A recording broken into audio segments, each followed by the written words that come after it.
Le Seigneur soit avec vous.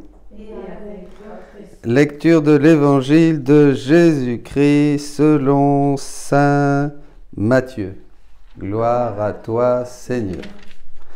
En ce temps-là, Jésus disait à ses disciples, « Vous êtes le sel de la terre, mais si le sel devient fade, comment lui rendre de la saveur? Il ne vaut plus rien.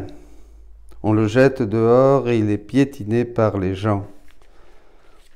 Vous êtes la lumière du monde. Une ville située sur une montagne ne peut être cachée. Et on n'allume pas une lampe pour la mettre sous le boisseau. On la met sur le lampadaire et elle brille pour tous ceux qui sont dans la maison. De même que votre lumière brille devant les hommes. Alors, voyant ce que vous faites de bien, ils rendront gloire à votre Père qui est aux cieux.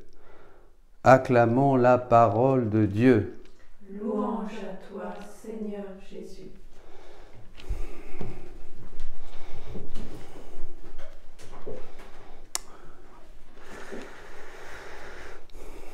C'est un évangile qu'il faut comprendre en gardant derrière ce que Jésus nous dit dans Saint Jean. Il a encore beaucoup de choses à nous révéler. Et là, il parle à ses disciples et déjà, il leur dit que depuis son incarnation, depuis qu'ils reçoivent ces enseignements de Jésus, déjà ils brillent, hein, ils sont illuminés. C'est quelque chose qui est radicalement différent de ce qui avant était, dans la loi, les prophètes. Là, vraiment, l'incarnation de Jésus change, renouvelle la pensée, renouvelle les cœurs, et les disciples reçoivent ces paroles qui sont pleines d'esprit et ils sont déjà transformés. Mais Jésus, quand même, s'adapte parce qu'il ne peut pas leur donner trop. Il ne pourrait pas le supporter. Ça va être au fil des siècles que les chrétiens vont devenir de plus en plus lumineux, de plus en plus remplis du Saint-Esprit, de cette grâce du Saint-Esprit. Alors, dans le livre du ciel, Jésus dit, il dit déjà que dans la divine volonté, nous nous asseyons à la table divine, et nous commençons à nous nourrir de ce festin. Et il dit, la doctrine sur ma volonté la plus pure et la plus belle, ne souffrant aucune ombre issue de la matière ou des intérêts personnels, tant dans l'ordre naturel que dans l'ordre surnaturel. La doctrine sur ma volonté est la plus pure et la plus belle. Si les chrétiens deviennent lumineux, c'est parce qu'ils reçoivent des vérités du ciel, c'est parce qu'ils reçoivent une manière de vivre leur vie qui vient de ces enseignements de Jésus. C'est ça, c'est pas les belles œuvres, parce qu'à la fin on pourrait mal comprendre, ils rendront gloire à Dieu pour les œuvres en vous voyant faire le bien. Mais en fait, on fait le bien parce que la lumière de Dieu donne sens à nos actions, donne sens à notre manière de prier, donne sens à notre manière d'aimer, donne sens à notre manière de nous abandonner, donne sens à notre manière de souffrir, donne sens... Les choses que nous faisons sont informées par la lumière qui nous vient du Christ, qui nous vient de l'Esprit Saint. Et c'est comme ça que les chrétiens brillent et sont la lumière du monde, vous comprenez? Ça, c'est très important. Et là, dans la divine volonté, donc maintenant que ce troisième fiat est au milieu de nous, maintenant que la divine volonté nous demande de régner, évidemment nous faisons un saut. Et alors c'est très intéressant de voir les témoignages des uns et des autres, parce que ce sont toujours des témoignages de lumière. Tout le monde dit, mais c'est formidable depuis que je suis dans la divine volonté, je comprends, c'est vraiment lumineux, ces enseignements de Jésus à Louisette, etc., etc. Donc il s'agit bien d'une lumière nouvelle. Le Saint-Esprit est amour et le Saint-Esprit est lumière. Dieu est amour, Dieu est lumière, vous comprenez? Donc ça va ensemble. C'est une lumière qui nous fait agir, penser, prier et vivre différemment. Donc la doctrine de la divine volonté, dit Jésus, est la plus pure et la plus plus belle, la plus pure et la plus belle. Comme un soleil, comme le soleil, elle sera la plus pénétrante, la plus féconde, la plus désirée et appréciée. Vous voyez, une fois qu'on a découvert la divine volonté, c'est ça, on est attiré par cette lumière et elle nous transforme. Hein. Il y a dans un livre, je crois que c'est au livre 16, oui, c'est au livre 16, où ces hommes et ces femmes, Louisa a une vision où elle voit des gens qui s'approchent d'une table, hein, où il y a les volumes du livre du ciel, et elles sont transformées, elles sont spiritualisées, elles deviennent lumineuses et elles communiquent la lumière aux autres. Donc vous voyez, on est dans le même enseignement. Hein. Les enseignements de Jésus font d'un homme et d'une femme un être lumineux puisqu'il acquiert la sagesse du Saint-Esprit, et les autres peuvent vraiment voir que brille en lui, hein, l'amour de Dieu, la vérité de Dieu.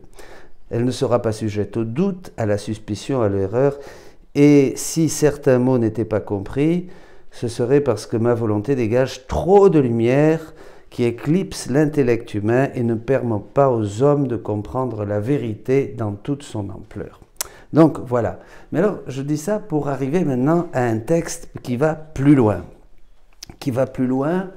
Dans la mesure où nous désirons donc vivre dans la divine volonté, c'est le désir de notre cœur, et où nous allons toujours plus en nous nourrissant, puisque la source, c'est vraiment les écrits de Louisa, en nous nourrissant de ces vérités. Ces vérités, en nous nourrissant, en descendant dans nos cœurs, dit Jésus aussi, sont un fluide divin qui nous transforme, hein, comme cette vision dont je viens de vous parler. Mais ça va plus loin. Et je veux vous laisser méditer ce texte du volume 24 au 23 juillet 1928. Ma fille, l'âme qui vit dans ma volonté est le point lumineux du monde.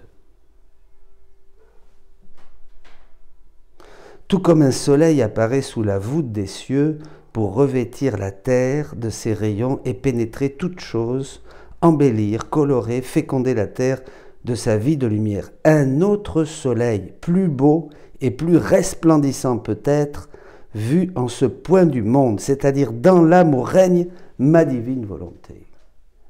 Et je veux vous partager ce que les autres peuvent voir quand nous vivons dans la grâce et dans la lumière de Dieu, et que les enseignements de Jésus, que l'onction du Saint-Esprit vraiment est libre à travers nos paroles, à travers nos regards, à travers nos œuvres, de sortir, d'être à l'extérieur, un témoin. Voilà, un témoin de sainteté. Vivre avec Thérèse de l'Enfant Jésus, vivre avec Saint François, vivre avec Padre Pio, quoiqu'il était dur, Padre Pio, quelquefois.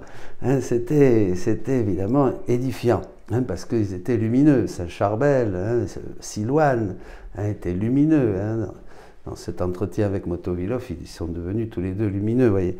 Bon. Mais là, c'est le chrétien dans la divine volonté qui est lumineux. Et là, c'est la vue du ciel.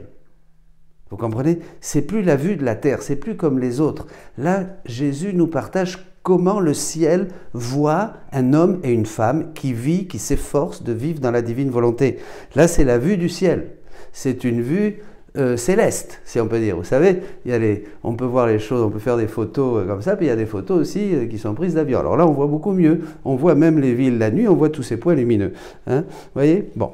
Alors, un autre soleil, parce que ça, c'est pas nous. Nous, on ne peut pas voir quelqu'un qui va être un autre soleil. Comme ça c'est Dieu qui voit ça. Mais ça nous fait comprendre la transcendance, la portée, les effets, la puissance que peut avoir un homme ou une femme qui vit dans la divine volonté. Et vous allez voir, un autre soleil. Et ses rayons s'étendent jusqu'à embrasser tout le monde et toute chose. Comme ils sont beaux à voir du haut du ciel, ces points lumineux dans les profondeurs de la terre. Nous, on ne peut pas avoir ça. Mais c'est Dieu qui voit ça. Ce sont les bienheureux qui voient ça. Qui est déjà, rappelez-vous, chaque fois que vous faites un acte dans la divine volonté, ils disent, mais quelle est d'où vient cela, cette créature qui est en train de nous embrasser tous, parce que tout bouge, puisqu'on participe à l'acte unique et éternel de Dieu. Hein? Comme ils sont beaux à voir du haut du ciel, ces points lumineux dans les profondeurs de la terre. Cela ne ressemble plus à la terre, mais au ciel. Car le soleil de mon fiat y est présent. Vous imaginez? Imaginez-vous cette vue du ciel. La joie de Dieu de voir, bon, il a vu beaucoup de ça, mais là maintenant, il voit sa divine volonté. D'ailleurs, il dira que pour lui, c'est la même chose d'opérer à partir de la Trinité dans le ciel ou de la Trinité dans une âme. Ces rayons embellissent, fécondent et répandent une telle diversité de couleurs qu'ils communiquent les variétés de beauté du Créateur avec sa vie de lumière. Partout où sont ces points lumineux, c'est-à-dire les âmes vivant de la divine volonté, sont présents, partout où ces points lumineux sont présents, le mal est arrêté. Ma justice elle-même se sent désarmée par la force de cette lumière et elle transforme les fléaux en grâce. Déjà, le Seigneur avait dit qu'il ne pouvait pas, la terre n'aurait pas pu continuer à exister s'il n'y avait pas au moins à chaque génération une ou deux âmes qui vivent comme victimes d'amour. Combien si le monde est arrivé jusqu'à aujourd'hui, c'est grâce à tous ces saints qui ont vraiment offert leur vie et qui ont maintenu, dit Jésus, l'équilibre, parce qu'il faut qu'il y ait un équilibre entre la justice et la miséricorde, bien sûr. Voilà. Mais là, ça va encore plus loin, parce que c'est sur ces points lumineux. Ces points sont le sourire de la terre. Vous imaginez? Souriez. Vous êtes le sourire de la terre. Maintenant, se lève une génération de sourires, de points lumineux. Mais c'est très encourageant pour nous, mes amis. Ça nous encourage à nous laisser attirer par ces vérités comme des aimants, dit le Seigneur. Leur lumière est annonciatrice et porteuse de paix, la paix de cette ère de paix que nous attendons, qui est le fruit de ce déversement et débordement total du Saint-Esprit, puisqu'à partir de Louisa, maintenant le Saint-Esprit peut se déverser dans toute sa générosité, avec toute sa puissance et toute sa mesure dans les cœurs. Leur lumière est annonciatrice et porteuse de paix, de beauté, de sainteté, de vie qui ne meurt jamais. Ils peuvent être appelés les points heureux de la terre. Mon Dieu. Les points heureux de la terre. Mais quelle bénédiction quand il y a dans une ville quelqu'un qui fait déjà les 24 heures de la Passion, Jésus l'a dit. Mais quelle bénédiction dans une famille, quand il y en a un qui vit dans la divine volonté. Toute votre famille va être sauvée grâce à vous.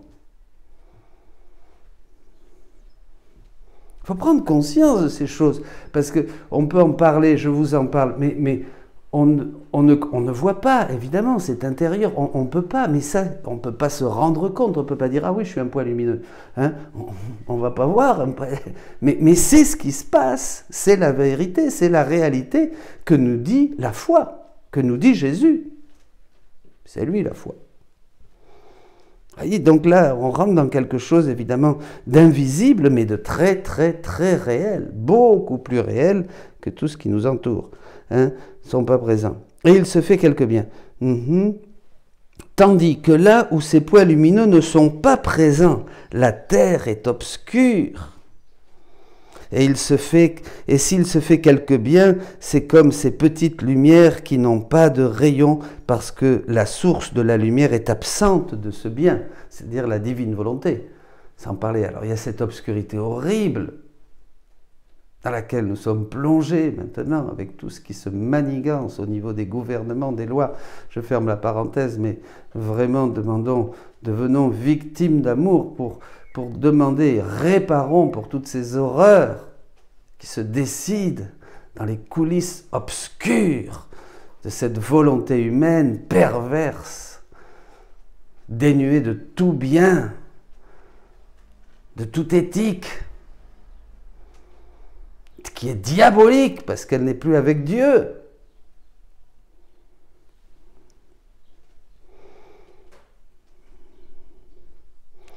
Et s'il se fait quelque bien, bon ben oui, ce sont comme des petites lumières, mais il n'y a plus la source, puisque c'est fait en dehors de la divine volonté. Alors, c'est des petites bougies, c'est sûr. Hein. Bon, elle est absente de ce bien. Et il n'y a par conséquent ni la force, ni la vertu pour s'étendre ou se répandre. Vous voyez, une extension et se répandre de manière transcendante, invisible, puisque ça arrête même les fléaux. Et comme la source est absente, ces lumières sont sujettes à s'éteindre et la terre demeure obscurcie, comme enterrée dans une obscurité épaisse. Parce que la volonté humaine est annonciatrice et porteuse de maux, vous voyez, c'est pas moi qui le dis, de troubles, de désordre et d'autres choses semblables. Les amis, de rendons grâce à Dieu. Et disons, viens divine volonté en moi, viens prendre possession de mon cœur, de mon intelligence, de tout moi-même pour que vraiment je sois cette image et cette ressemblance de Jésus sur la terre. Comme Jésus a été la lumière du monde et il se proclame la lumière du monde, moi aussi, chacun de vous, nous devons pouvoir dire aujourd'hui, je suis la lumière du monde parce que je donne la vérité, je donne une lumière qui ne vient pas de moi, mais à laquelle je me suis branché. La source, c'est la divine volonté. Amen. Soyez bénis.